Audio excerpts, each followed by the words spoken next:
ठीक है, अब हम आपको समझाते हैं लोकसभा। ठीक है, तो डाल लीजिए नेक्स्ट हेडिंग लोकसभा।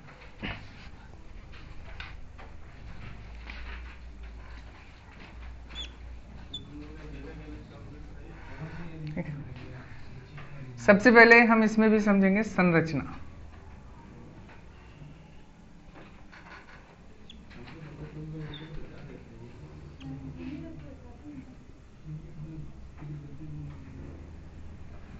अधिकतम की स्थिति और वर्तमान। हमें पता है कि अधिकतम कितने होते हैं लोकसभा में, 552। राज्य को हम यस से दिखा रहे हैं, इसमें कितने होते हैं, 530।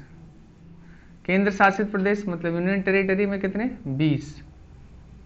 ठीक, और 2 जो हैं वो राष्ट्रपति द्वारा नॉमिनेटेड होंगे, हम नॉमिनेशन या नामित कह दें तो कितने, 2। वर्तमान में बताइए अच्छा कितने सदस्य हैं वर्तमान में? अच्छा, अरे 543 हैं अब केवल। ठीक है, और 543 वर्तमान में केवल स्टेट से और किससे बचे हैं, यूनियन टेरिटरी से। ठीक है, स्टेट से कितने बचे,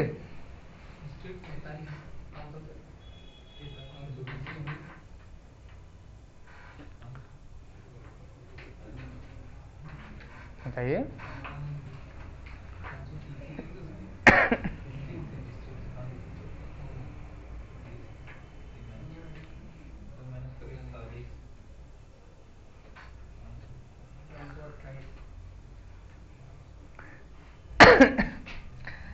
देखिए एंग्लो इंडियन तो शिफ्ट हो गए, ये वाले तो आएंगे नहीं। ठीक, यहां से कितने थे, 20। जम्मू कश्मीर में कितने लोकसभा में सदस्य,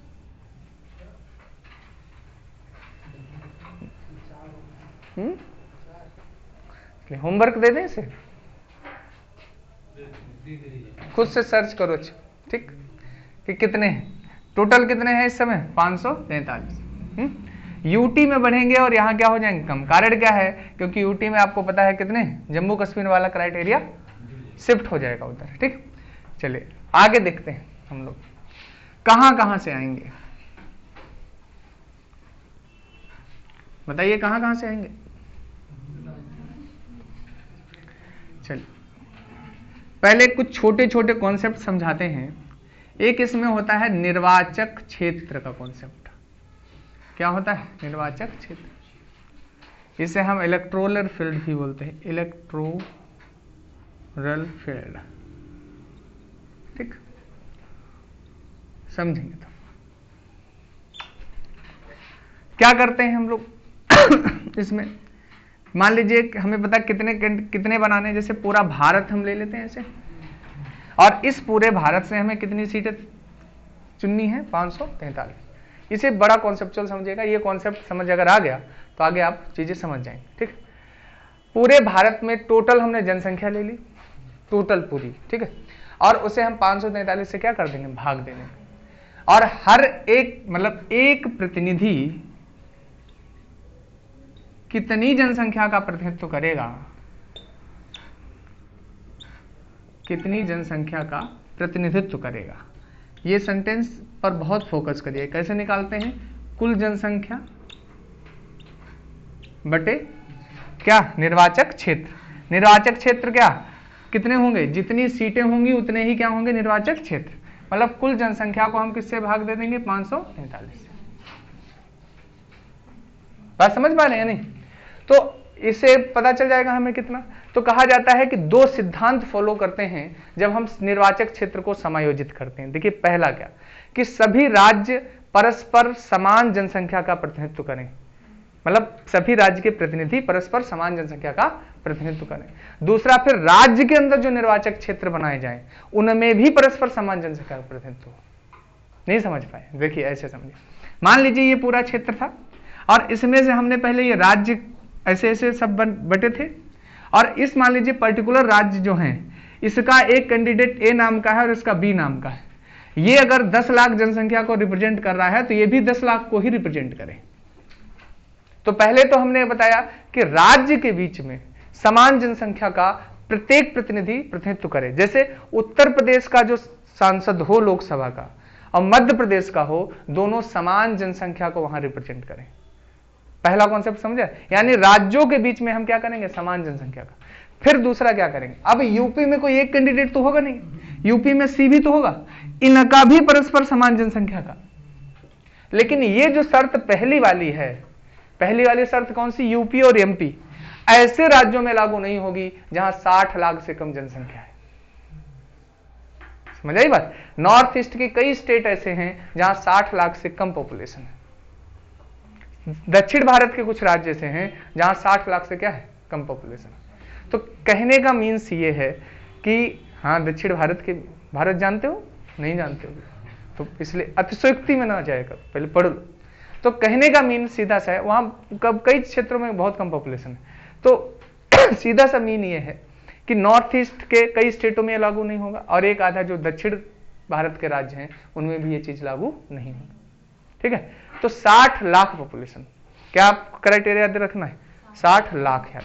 ठीक है, तो ये दोनों शर्तें समझ में आ रही, निर्वाचक क्षेत्र समझ आया, प्रतिनिधि कैसे की पॉपुलेशन ये समझ आया, और 2 सिद्धांतों को फॉलो करेंगे सीट के समायोजन में। कौन कौन सा सिद्धांत, पहला कि राज्य, सभी राज्यों के प्रतिनिधि समान जनसंख्या का प्रतिनिधित्व करें और राज्य के भीतर भी समान जनसंख्या का क्या करें, प्रतिनिधित्व करें। लेकिन पहली शर्त वहां लागू नहीं होगी जिन राज्यों में 60 लाख से कम जनसंख्या है। क्लियर इतनी, तो ये पहला कॉन्सेप्ट इसका। दूसरा आप समझें,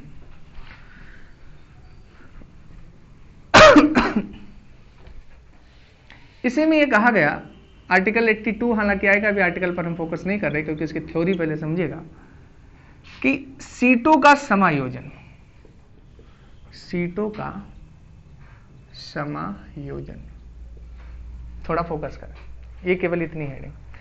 हमारे यहां जो सीटें हैं वो जनसंख्या के आधार पर निर्धारित की गई, नहीं समझ पाए, चाहे राज्यसभा में हो और चाहे लोकसभा में। जैसे राज्यसभा में पता सर्वाधिक जनसंख्या यूपी की है राज्यों में, तो 31 सीटें यूपी में और 1 सीट त्रिपुरा की है, सोचो, क्योंकि वहां जनसंख्या क्या है, कम। और ऐसे ही यूपी में आपको पता लोकसभा में 80 है ना, और कई स्टेट ऐसी लोकसभा में जहां 1-1, 2-2 सीटें। सीटों का समायोजन कहा कि किसके आधार पर होगा, जनसंख्या का। कैसे करेंगे, कहा प्रत्येक जनगणना के बाद करेंगे, प्रत्येक जनगणना के पश्चात। मींस हमारे यहां 10 वर्ष पर जनगणना होती कि नहीं, और उसके तुरंत उस वर्ष के बाद करा देते। जैसे 1951 में यहां जनगणना हुई तो सीटों का समायोजन पहली कब कर लिया, 1952, फिर कब कर लिया, 62 में, फिर कब कर लिया, 72 में, और फिर कब किया, 2002 में। यहां के कई फैक्ट ऐसे हैं जो बहुत कंफ्यूजिंग होते हैं, अभी आगे आने वाले हैं, और जो लोग कंफ्यूज हो जाते हैं, तो ध्यान से समझिए। और कहा गया कि ये करेगा कौन ये चीज, ये कहा कि संसद करेगी। कौन करेगा, संसद करेगी। और इसीलिए संसद इसके लिए एक आयोग गठित करती जो बहुत न्यूज में रहता है, जिसका नाम है परिसीमन आयोग। क्या नाम है, परिसीमन आयोग, डीलिमिटेशन कमीशन बोलते हैं। क्या बोलते हैं, डीलिमिटेशन कमीशन। बात समझ पा रहे नहीं, तो किसके तहत गठित होता है। अब इसके बारे में कई क्वेश्चन पूछे जाते हैं, अगर जानना चाहो ये कैसा आयोग है, विधिक आयोग है, स्टैच्यूटरी। मैंने पढ़ाया है आपको अगर याद हो। किस लिए, क्योंकि संसद गठित कर रही है। इसमें केवल यह लिखा है कि सीटों का समायोजन किया जाएगा, उसमें यह नहीं लिखा है कि कोई एक आयोग या संस्था का गठन। यानी इस अनुच्छेद का प्रयोग करके संसद ने एक संगठन बनाया जिसका नाम है डीलिमिटेशन कमीशन, या हम कहें परिसीमन आयोग। और तो वो कैसे संस्था हो गई, विधिक आयोग। अब इसके बारे में कुछ बातें जान लीजिए। ये परिसीमन आयोग जो गठित होता है ये बहुत पावरफुल होता है। क्यों पावरफुल होगा इसे समझिए।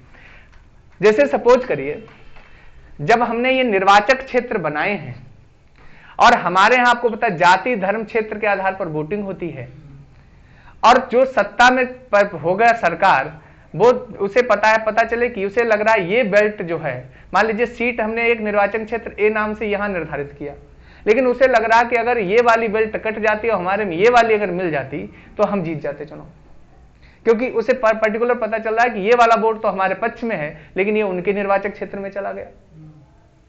तो इसके चक्कर में वो जाकर क्या कर सकते हैं, न्यायालय में कह सकते हैं कि जो वर्गीकरण निर्वाचक क्षेत्रों का है वो ठीक से नहीं किया गया। तो पहले शर्त से कहा कि ये न्यायिक क्षेत्राधिकार से बाहर रहेगा। किससे बाहर रहेगा? न्यायिक क्षेत्र से। मतलब क्या है कि इसके निर्णयों को किसी court, supreme court, high court में जाके चैलेंज नहीं किया जा सकता। बात समझ पा रहे? तो पहली शर्त क्या हो गई कि न्यायिक क्षेत्राधिकार से क्या हो रहेगा? बाहर। ठीक। दूसरा कहा जो सरकार के लोग हैं वो बहुत सी इसे स्वायत्तताएं देंगे। सरकार के लोगों द्वारा क्या दी जाएगी? स्वायत्तताएं। मतलब ये बहुत पावरफुल रहेंगे। बात समझ रहे? तो इनके पास बहुत सी पावर्स होती है। तो परसीमन आयोग बहुत पावरफुल होता है और परसीमन आयोग का ही काम होता है कि वो जनसंख्या का भी समायोजन दे, और परसीमन आयोग ही निर्धारित करता है कि ये निर्वाचक क्षेत्र पर्टिकुलर यहां से यहां रहेगा। इस पर निर्वाचन आयोग भी क्वेश्चनेबल नहीं करता है। बात समझ रहे? हालांकि निर्वाचन आयोग के पास भी बहुत स्वायत्ताएं हैं, तो परसीमन आयोग को बहुत पावरफुल क्यों बनाया गया? क्योंकि वो निर्वाचक क्षेत्रों को क्या कर सके? तय कर सके। भारत में आज तक 4 परसीमन आयोग गठित हुए हैं। इनकी सन याद रखना है। एक पहला कौन सा है? 1952, 1962, फिर कौन सा? 1972, और फिर कब है? 2002। आज तक केवल 4 ही गठित हुए। मतलब क्या है कि भारत में केवल 4 बार अभी तक सीटों का समायोजन हुआ है। लेकिन इसमें भी अब ऐतिहासिक थोड़ा समझिएगा। देखा ये गया अब देखिए अभी बहुत ये न्यूज में आने वाला टॉपिक है, इसलिए इसे हम थोड़ा और डिटेल में समझा रहे हैं। 1952 में समायोजन कर दिया गया, 62 में समायोजन कर दिया, 72 में कर दिया गया। 72 के बाद यह देखा गया कि नॉर्थ वाले पार्ट में पॉपुलेशन खूब बढ़ रही है और साउथ वाले में क्या है, और कई राजनेता इस बात पर प्रचार प्रसार भी कर रहे हैं कि जनसंख्या खूब क्या करो, बढ़ाओ। कारण क्या है? उससे लोकसभा और राज्यसभा में हमारे स्टेट का प्रेजेंटेशन बढ़ेगा, या हम कहें प्रतिनिधित्व बढ़ेगा, सीटें मिलेंगी और हम लोग क्या आएंगे? सत्ता में आएंगे। ये बात समझ में? इस तरीके की भी गतिविधियां। तो 42वां संविधान संशोधन हुआ कब? 1976 में, और उसमें यह कहा गया कि 2000 तक 2 बातें कही गई। यहां समझिएगा कब, किस सन तक बताया है? 2000 तक। पहला कहा कि लोकसभा की सीटें स्थिर रखी जाएंगी, ठीक, और दूसरा कहा कि निर्वाचक क्षेत्र भी समायोजित नहीं किए जाएंगे, निर्वाचक क्षेत्र भी स्थिर रखे जाएंगे। ये किस अमेंडमेंट में कह दिया? 42वें। समझ आ रही बात? ठीक। फिर देखिए क्या हुआ। अब ये बात खत्म ही हो पाई थी कि 84वां संविधान संशोधन 2001 में किया और ये कह दिया कि सीटें तो हम स्थित और बढ़ा रहे हैं 25 वर्ष के लिए, मतलब 2026 तक। लोकसभा की सीटें तो स्थिर कब तक रखेंगे? 2026 तक। लेकिन ये कहा कि जो राज्य के निर्वाचक क्षेत्र हैं उन्हें 1991 की जनगणना के आधार पर समायोजित कर दो, 1991 की जनगणना। लेकिन फिर देखा कि बड़ा दिक्कतें आने वाली हैं, तो ये फिर तुरंत एक और अमेंडमेंट कर दिया, 87वां अमेंडमेंट। इस प्रोविजन को यथावत रहने दिया कि 2026 तक लोकसभा में सीटों का कोई बदलाव नहीं होगा। लेकिन यह कह दिया कि ये जो समायोजन है, ये 2003 का अमेंडमेंट है, का इसे जनगणना आधार कब बना लो? 2001। समझ आई बात? तो ध्यान से समझेंगे। अगर ये पूछा जाए कि लोकसभा की सीटें स्थिर किस अमेंडमेंट के तहत की गई हैं, तो अब 42वें में की गई थी पहले, फिर 84वें में की गई, और 84वें वाला ही अभी भी इंप्लीमेंट है। लेकिन अगर पूछा जाए निर्वाचक क्षेत्र समायोजन किस जनगणना के बाद के आधार पर है, तो 2001। लोकसभा की सीटें 1971 की जनगणना। देखिए यह हुआ 76 में 42वां संविधान संशोधन, तो उससे पहले वाली जनगणना पर हुआ होगा। लेकिन आज अगर पूछ दिया जाए कि निर्वाचक क्षेत्र का समायोजन किस जनगणना के आधार पर है, तो 2001। किसके? राज्यों के बीच का। अब यहां पर एक और इंपॉर्टेंट थोड़ी बात समझिएगा, केवल इन्हीं का समायोजन नहीं किया गया, साथ में SC ST के जो क्षेत्र होते हैं उनके लिए हमारे यहां आरक्षण दिया गया है। और आपको पता है होते तो सामान्य निर्वाचक क्षेत्र, मतलब क्या, सीट SC हो जाती है लेकिन सभी मतदान करते हैं वहां पर। ऐसा नहीं होता कि केवल SC को SC ही मतदान करेंगे। उनकी सीटों का समायोजन भी 2001 की जनगणना के आधार पर है। बात समझ पा रहे? ये फैक्ट। अब क्यों मैं इतना बता रहा, कारण क्या है? देखिए अब 2026 आने वाला है और उस समय 2026 जब आएगा तो आपको पता सीटों पे बहुत ज्यादा फिर देखना, राजनीति के एक नया युग शुरू होगा।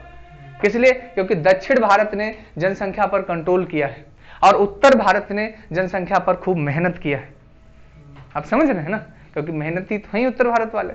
अब क्या होगा, जैसे नहीं पहले द्रविड़ की उसकी मांग हुई थी पूरा, तो उसी तरीके से क्या होगा कि वो फिर प्रॉब्लम्स आएंगी, जनसंख्या के आधार पर राज्यों की मांग होगी, क्योंकि सीटों का समायोजन होगा और एक बहुत बड़ा मेजर इशू निकल कर आएगा और हमारी पॉलिटिक्स होगी वो एक अलग मोड़ लेगी। दक्षिण भारत में वैसे पता आपको भाषा के आधार पर राजनीतिक पार्टियां बनी हैं और जिन्होंने वहां पर सत्ता आज तक वो कर रही हैं, ठीक, और नए नए इशू क्रिएट होते हैं और ये इशू एक मेजर इशू बनेगा। बात समझ? और मत भूलो लिट्टे जैसी समस्या दक्षिण भारत में ही चलती है। मत भूलो नक्सलवादी हॉबी उन्हीं स्टेट्स में, एक सिक्योरिटी चैलेंजिंग प्रॉब्लम है ना। तो ये चीजें भी समझने वाली हैं, तो ये क्या रहेगा, चर्चा में रहेगा।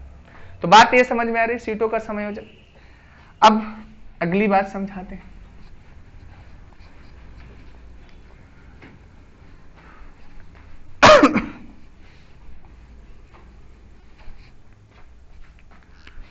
अब अगर आपसे पूछा जाए इनका चुनाव के बारे में, चुनाव में फिर इनकी पूछी जाएगी भाई पद्धति क्या है और क्या पूछा जाएगा, प्रकार क्या है। तो प्रकार में हम लोग वोट डालते हैं कि नहीं डालते? तो प्रत्यक्ष, जिसमें हम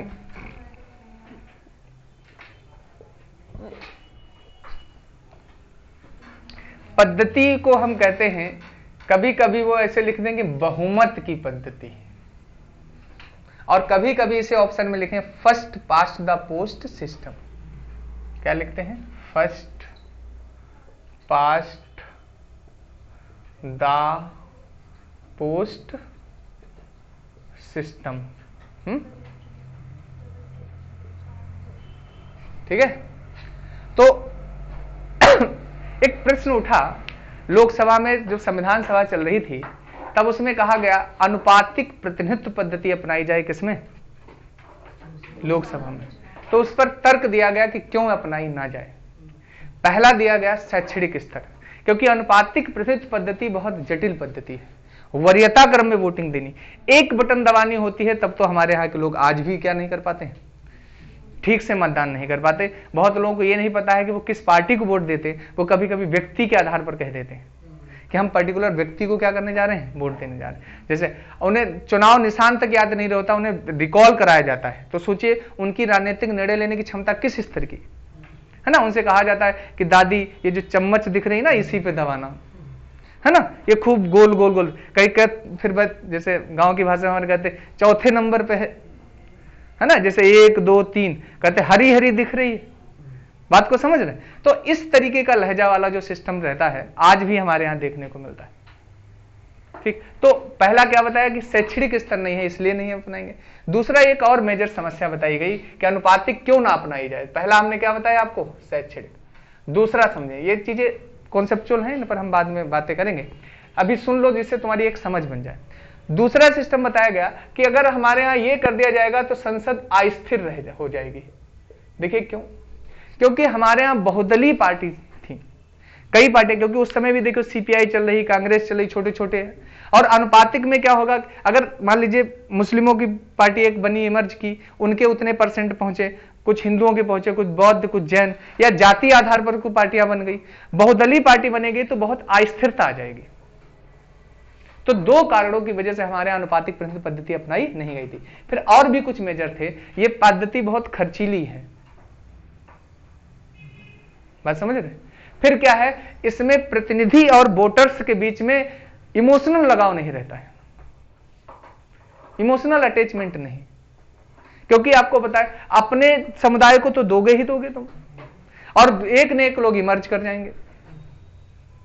बात समझ रहे हैं? इसमें जैसे आप सपोज करिए हमारे यहां जो क्षेत्रीय पार्टियां चलती हैं, जरूरी नहीं है कि उस पर्टिकुलर कास्ट के लोग उन्हें पसंद कर रहे हो, लेकिन फिर भी आपने ये लहजा कहते सुना होगा, हमारा वोट अदर जगह माना ही नहीं जाएगा, और वो कहते हैं कि फिर हम जाएं तो कहां जाएं। कारण क्या है? क्योंकि ये राजनीतिक अपरिपक्वता है हमारे यहाँ, और उसकी वजह से आज भी, जब हमने कौन सा सिस्टम अपनाया है? बहुमत पद्धति अपनाई है, तब हमारे यहाँ ये सिस्टम है। और अगर वो होता, अनुपातिक होता, तब तो और विकराल स्थिति बन जाती। तो आप संक्षेप में याद रखें, अनुपातिक प्रतिनिधित्व पद्धति हमने क्यों नहीं अपनाई? एक तो भारत में शैक्षणिक स्तर बहुत कम था, और दूसरा अगर हम बात करें तो संसद में अस्थिरता उत्पन्न हो जाती, क्योंकि भारत में बहुदलीय पार्टी सिस्टम चलता है, द्विदलीय नहीं चलता, एक दलीय नहीं चलता। ब्रिटेन में द्विदलीय है, अमेरिका में द्विदलीय है। हालांकि वास्तविक में अगर स्टडी करोगे तो अमेरिका और ब्रिटेन में भी द्विदलीय सिस्टम नहीं है, बहुदलीय। लेकिन वहां सत्ता में हमेशा दो ही राजनीतिक पार्टियां आती हैं केंद्र में, जैसे हमारे यहां भी सामान्यतः कांग्रेस और बीजेपी आ रही है, ठीक है। तो उसी तरीके से अब ऐसे इस आधार पर डिफाइन करो तो भारत में भी क्या कह सकते हो। लेकिन भारत में गठबंधन के सरकार के दौर भी देखने को मिलते हैं, ब्रिटेन और अमेरिका में गठबंधन का दौर देखने को नहीं मिलता। बात समझ रहे? तो इसलिए उन्हें द्विदलीय पार्टी सिस्टम हम कह देते हैं, और यहां पर द्विदलीय पार्टी सिस्टम हम कहते नहीं। तो कुछ चीजें समझ में आ रही हैं। तो यहां पर हमने क्या आपको समझाया कि प्रकार और पद्धति कैसी है, और हमने उसे अपनाया क्यों नहीं। ठीक, अगली बातें समझें। बताइए, शपथ कहां ले लेंगे? राष्ट्रपति या उसके द्वारा नियुक्त किसी व्यक्ति को। वेतन कौन निर्धारित कर देगा? अभी बताया था पूरा, ठीक। तो ये शपथ, वेतन क्लियर सबको। अब हम आ जाते हैं इनकी योग्यताएं। दोनों की योग्यताएं सेम है। योग्यताएं,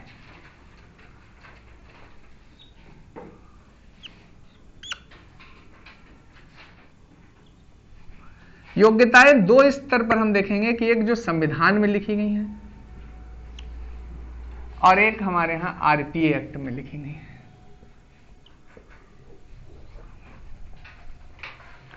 संविधान में देखिए क्या योग्यता लिखी गई। पहला तो क्या कहेंगे कि नागरिक तो होना ही चाहिए, होना चाहिए नहीं, तो पहला कहा नागरिक हो, ठीक। दूसरा योग्यता बड़ी अच्छी है, इसमें कहा वो शपथ ले इलेक्शन कमीशन के सामने। समझ रहे क्या शपथ लेने को बोला? कहा कि संविधान में वो सच्ची श्रद्धा रखेगा। और भारत की स्थिति ये है, कई नेताओं को यही नहीं पता है कि संविधान में क्या लिखा है। पता, हमारे हिसाब से कई नेताओं से प्रस्तावना सुन ली जाए तो वो प्रस्तावना नहीं बता पाएंगे। अब मुझे तो ऐसा लगता है कि क्षेत्रीय दलों की पार्टियों के मैक्सिमम नेता प्रस्तावना नहीं सुना पाए। जहां तक हम दूसरे क्या बोले, जो राष्ट्रीय प्रमुख हैं, हमें तो लगता है अपना सीएम भी ना सुना पाए, भूतपूर्व सीएम भी ना कहो सुना पाए। बहुत से लोग ऐसे हैं। हम दोनों के बारे में बात, भूतपूर्व मतलब अखिलेश, इनकी योगी, हम दोनों लोगों की बात कर रहे हैं। अन्य भी कई जगह कहो, इन लोगों को संभावित मुझे लगता है कि नहीं, ठीक से प्रस्तावना अगर क्रमबद्ध सुन ली जाए, तब अर्थ पूछ लिया जाए, तो शायद ये बता नहीं पाएंगे। और कहा गया है कि संविधान के प्रति क्या रखेंगे? सच्ची श्रद्धा। बात समझ पा रहे? शक तो प्रधानमंत्री पर भी है, मैं लेकिन कहना नहीं चाहिए, ठीक। तो शपथ वाला पहला कॉन्सेप्ट है। दूसरा समझे, अब दूसरा क्या कहा गया? कहा देश की संप्रभुता और अखंडता को अक्षुण्ण रखेंगे। समझे? क्या सच में संप्रभुता का अर्थ सबको पता है? अखंडता और एकता में हमने अंतर बताया था कि एकता एक मनोवैज्ञानिक विचारधारा है, जिसमें हम परस्पर लगाव महसूस करते हैं। परस्पर लगाव के मतलब भारत में एकता को क्यों बल दिया जाता है? क्योंकि हम भिन्न भिन्न धर्म के हैं, भिन्न भिन्न जाति के हैं, भिन्न लिंग है, रंग है, क्षेत्रीय विविधता है, फिर भी हम एक महसूस करते हैं कि हम सब भारतीय हैं। ये एकता है। समझ रहे? अखंडता क्या है? कि हमें पता है 8 डिग्री 4 मिनट से 37 डिग्री 6 मिनट तक अक्षांशीय विस्तार, और उधर 68 7 से 97 25 मिनट पूर्वी विस्तार। ये हमारा एक क्षेत्रीय एकता है, इसे हम अक्षुण्ण रखेंगे, इसे हर हालत में हम अखंड रखेंगे, इसे हम बटने नहीं देंगे। यानी इसके लिए जब जरूरत पड़ेगी तो हम सब क्या करेंगे? हथियार उठा लेंगे। वो बात अलग है कि हाथ और पैर नहीं उठ रहे, बातें तो हथियार उठाने कर ही सकते हैं, है ना। इस समय है ना, वैसे कि पहले के लोगों की बातें अलग होती थी। तो शपथ ये दो लेंगे, ये समझ आई बात। तीसरी शर्त बड़ी इंटरेस्टिंग है, इसमें कहा नागरिक हो जाओ, शपथ ले लो। कहा कि अगर लोकसभा में जाना है तो 25 वर्ष हम एलिजिबल हो चुके हैं भाई, समझ रहे। और कहा राज्यसभा में जाना है तो 30 वर्ष, बस यही थोड़े दिन बचे हैं, ठीक, 2-4 साल। तो समझ में आ रही? तुम लोगों से भी बहुत हो गए होंगे एलिजिबल, क्या बता रहे हो मैं? अच्छा, तो पहले तो कहा एज लिमिट दे दी, कहा कि 25 और कितने हो जाओ, 30 हो। तो आपको नागरिक समझ आया, शपथ समझ आई, और ये बताए चौथी बात इन्होंने कह दिया कि समय के बाद जो संसद निर्धारित कर दे। कौन निर्धारित कर दे? संसद। संसद अगर कुछ नियम निर्धारित कर दे तो उन्हें भी क्या करना पड़ेगा, आपको फॉलो करना पड़ेगा। और संसद ये एक्ट लेकर आई और उसने निर्धारित भी कर दिए। क्या कहा? कहा कि पंजीकृत मतदाता हो आप, पहली बात कही, समझे? कहा कि जिस क्षेत्र से चुनाव लड़ना हो वहां के क्या हो आप, पंजीकृत मतदाता। लेकिन याद रखें राज्यसभा में हमारे यहां पंजीकृत मतदाता होना जरूरी नहीं है। लोकसभा में नागरिक होना जरूरी है, पंजीकृत मतदाता अब उसमें भी होना जरूरी नहीं।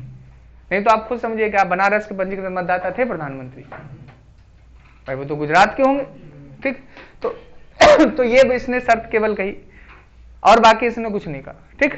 तो आरपीएम समझे, लेकिन निर्भरताएं बहुत बताई। संविधान में निर्भरताएं क्या बताई, अब ध्यान से समझिए। योग्यताएं, निर्भरताएं समझ रहे हो। अब अयोग्यताएं, कहा कि कब नहीं हो सकते। संविधान में बहुत अच्छी अच्छी अयोग्यताएं बताई, इन्हें लिखते जाइए। सबसे पहले कहा लाभ के पद पर ना हो। लाभ का पद तो समझते हैं ना, पीछे पड़ के रह गया। दूसरा कहा कि पागल, दिवालिया, समझिएगा थोड़ा यहां पर। पहला तो क्या कहा, लाभ के पद पर ना हो। दूसरा उसने पागल नहीं कहा, उसने कहा विकृत चित्त ना हो। और कहा ये लोगों के कहने से नहीं, खुद के कहने से नहीं, समझे ना। अब ये नहीं कि वही जो कुमार विश्वास कहता है कि कोई पागल समझता है, कोई दीवाना कहता वाला नहीं, खुद को मतलब बड़ा। आजकल तो लोग पागल कहलवाते हैं। कोई कहता था नहीं, नहीं अश्विनी को कहता होगा, बाबू, सोना, पागल, पगले। हाँ देखिए फील आ गया।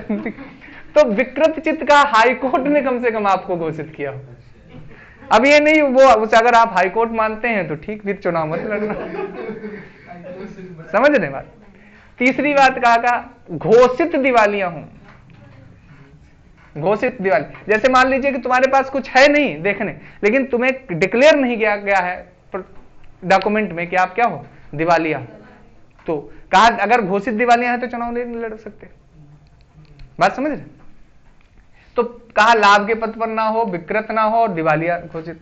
फिर कहा कि ऐसा ना हो इलीगल अफेयर कर लिया हो कहीं, मतलब नागरिकता ही छोड़ दी। भाई अपने देश के प्रति निष्ठा रखो, नागरिक बने रहो, कहीं दूसरे देश के नागरिक वगैरह ना हो जाए। तो अगर कहा कि ये शर्तें आप हैं तो संविधान में तो इतना ही लिखा। लेकिन फिर कहा कि पांचवा कहा कि और फिर संसद जो निर्धारित कर दे। तो संसद ने आरपीआई एक्ट में निर्धारिताओं की भरमार लगा दी। पहली शर्त उसने ये कहा, देखिए कहा कि फिर कहा कि संविधान में उसे क्या रहना चाहिए, मतलब संविधान का वो उल्लंघन करता ना। ठीक। दूसरी शर्त समझिएगा यहां पर, बहुत अच्छी चीज। कहा कि 2 वर्ष से अधिक उसे सजा ना हुई हो किसी भी अपराध में, और चुनाव में उसने भ्रष्ट आचरण ना किया हो। ऐसा प्रत्याशी देखने में मिलना मुश्किल है, भ्रष्ट आचरण जिसने चुनाव में ना किया हो। बात समझ रहे। तो ये भी उसने कहा कि चुनाव में भ्रष्ट आचरण ना किया हो। फिर उससे कहा गया कि अगर ब्यौरा मांगा गया है खर्चे का तो उसने सही समय पर दिया हो। किसका ब्यौरा मांगा गया, खर्चे का ब्यौरा। फिर कहा कि छुआछूत, दहेज, सोचिए राजनेताओं की शादियां क्या करोड़ों से कम में होती होंगी, लेकिन कहा गया कि छुआछूत, दहेज और जाति के आधार पर उसने कोई भी विभेद ना किया। तो अनटचेबिलिटी वगैरह आपके कहा कि अगर ऐसा ऐसा कुछ किया है तो वो भी क्या हो जाएगा, छुआछूत, दहेज, ये सब। ठीक। यूपीएससी में ये सब स्टेटमेंट वाइज क्वेश्चंस बनते हैं। फिर क्या कहा कि उसकी दिलचस्पी ना हो कुछ चीजों में, समझे। कहा कि ठेका लेने में, ऐसी कंपनियों का मालिकालिक बनने में जिनकी 25% हिस्सेदारी जिनमें सरकार की है, ऐसी दिलचस्पी वाले व्यक्ति को भी क्या कर दिया जाएगा। हाँ, जैसे नहीं तुम लोग कहते हो कि दारू पीने में दिलचस्पी नहीं होनी चाहिए, ताक झाक करने वाले की दिलचस्पी नहीं होनी चाहिए, बस सेम इसी तरीके वाला बात समझ रहे। तो आप लिख लीजिए कि 25% जिन निगमों में सरकार की हिस्सेदारी है, ऐसी की ठेकेदारी नहीं कर सकता वो, या उनमें भागीदारी नहीं कर सकता।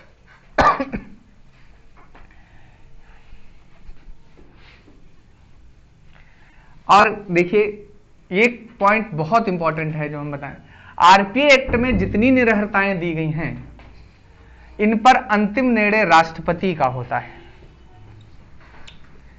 कि इन सब के तहत वो उसे अयोग्य घोषित करेगा या नहीं करेगा। ये फैक्ट ध्यान से रखिए। दल बदल में अभी कौन आ जाएगा, लोकसभा अध्यक्ष, सभापति आ जाएगा, लेकिन यहां कौन निर्णय ले रहा है, राष्ट्रपति। ये चीज लिख लीजिएगा सही से।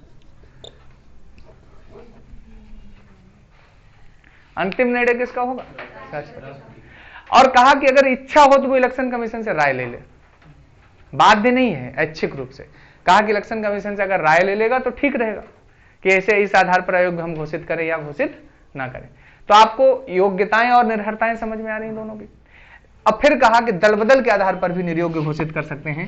दल बदल हम एक अलग से भी कंप्लीट करेंगे, यहां पर है मेंशन में, तो थोड़ी सी बातें हम बताते हैं दल बदल के आधार पर। डाल लीजिए दल बदल के आधार पर निर्योग निर्हर या अयोग्य लिख दो सिंपल भाषा में। अच्छा बताइए कि सदस्य कैसा होगा। पहला तो निर्वाचित टाइप होगा, निर्वाचित में भी हो सकता है कि दल का हो और हो सकता है निर्दलीय हो, और दूसरा मनोनीत हो सकता है, और तो कोई होगा नहीं। बस अब समझेंगे। दल वाला दल बदल पर कब जैसे स्वेच्छा से त्याग दे, स्वेच्छा से क्या कर दे, त्याग दे, बस समझ रहे। निर्दलीय वाला क्या करे, ये किसी दल की सदस्यता ले ले, किसी दल की क्या ले ले, सदस्यता ले ले। अगर ये दो गतिविधियां इन्होंने कर दी तो ये दल बदल के आधार पर क्या कर दी। अब खुद समझिए किसी मतलब शादीशुदा था, दल का मतलब क्या है, वैवाहिक था और उसने छोड़ दी। तो भाई छोड़ेगा कब, कहीं दूसरी जगह जुगाड़ में होगा तभी तो छोड़ेगा। तो ये, और जो पहले से किसी का नहीं था वो किसी का हो गया, जो लोग उम्मीद लगाए थे वो क्या करेंगे फिर, सिंपल सी बात। तो ये दोनों को कौन निर्धारित करेगा, लोकसभा अध्यक्ष, कि आप क्या हो गए, अयोग्य हो गए। लेकिन ध्यान से समझिएगा, मनोनीत वाला जो है इससे कहा जाता है कि 6 माह के बाद आप सदस्यता नहीं ले सकते। अगर 6 माह के बाद इसने सदस्यता ले ली तो इसे भी अयोग्य घोषित कर दिया जाएगा। अगर 6 माह से पूर्व ये चाहें तो ये क्या कर सकता है, किसी भी दल की सदस्यता ले सकता है। बात क्लियर।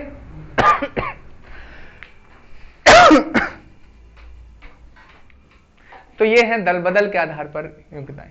आके बहुत सी चीजें बताएंगे लोकसभा अध्यक्ष की क्या क्या पावर होती हैं, 30 दिन की, वही नियम बनाता है, सब कुछ याद ये रखेंगे। दल बदल के आधार पर निर्योग्य का निर्णय लोकसभा अध्यक्ष लेता है, और आरपीए एक्ट, संविधान, इनकी निर्योग्य के निर्णय राष्ट्रपति लेता है। ठीक, तो समझ में आई बात है, कोई दिक्कत यहां तक। तो क्या क्या स्पष्ट हो गया, लोकसभा की संरचना, लोकसभा के सदस्यों का चुनाव का प्रकार, पद्धति, और क्या बता दिया, योग्यताएं अयोग्यताएं, लोकसभा का कार्यकाल बता दिया। कार्यकाल मतलब लोकसभा का कितना होता है, ठीक। हाँ, अब कार्यकाल पर आ जाइए। कार्यकाल के बारे में कुछ बातें समझने, हमें सबसे पहले समझना अस्थायी सदन है कैसा है, और 5 वर्ष सामान्यतः इसका क्या होता है, कार्यकाल होता है। कितने वर्ष कार्यकाल होता है, 5। ठीक। अब समझिए यहां पर, अगर मान लीजिए आपातकाल की स्थिति बन जाए तो हम कितने वर्ष एक बार में बढ़ा सकते हैं, 1 वर्ष। समझ रहे, एक बार में हम कितना बढ़ा सकते हैं, 1 वर्ष। लेकिन अगर आपातकाल समाप्त हो जाए तो किसी भी हालत में 6 माह से अधिक हम कार्यकाल लोकसभा का नहीं बढ़ा सकते। और कौन बढ़ाएगा? राष्ट्रपति बढ़ाएगा। बात समझ? विघटन भी कौन करेगा? राष्ट्रपति करेगा। समझ में आ रही?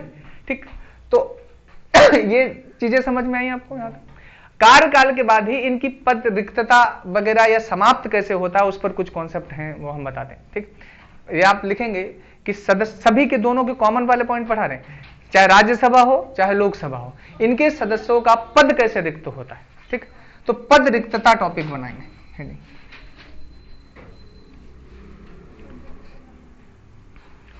पहला पद रिक्तता कब होगी? अगर वो दोहरी सदस्यता ले लें। देखिए, दोहरी सदस्यता पर थोड़ा फोकस कर लेंगे। जैसे समझिए, दोहरी सदस्यता में हम मान लेते हैं पहले संसद के बारे में कुछ कॉन्सेप्ट। संसद में पहले से वो एक सदन का सदस्य था और फिर दूसरे का चुन गया, तो उससे ये कहा जाता है कि भाई तुम 10 दिन के अंदर बता दो तुम्हें किसका सदस्य रहना है, और अगर वो ये नहीं बता पाता है तो राज्यसभा की सदस्यता उसकी समाप्त कर दी जाती है।